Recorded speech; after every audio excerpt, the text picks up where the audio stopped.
Hey everyone and welcome back to another video. In this video, I'm going to show you how to sign out of the Grubhub app. Now this video is going to be particularly useful for individuals. Let's say that you want to go ahead and sign out of the Grubhub app.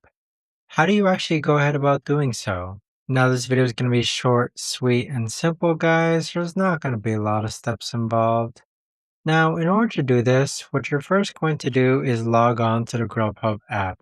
Next, click on Account on the bottom right hand corner. Now, on this page here, scroll down, then you're going to see the Sign Out button. Click on Sign Out, and there you have it. But that right there, guys, is the best and easiest way that I know of to actually go ahead and sign out of the Grubhub app. If you guys know of a better or easier way to actually do this, let me know in the comments down below. I would love to know. Thanks so much for watching everyone, and I'll see you guys all in the next video.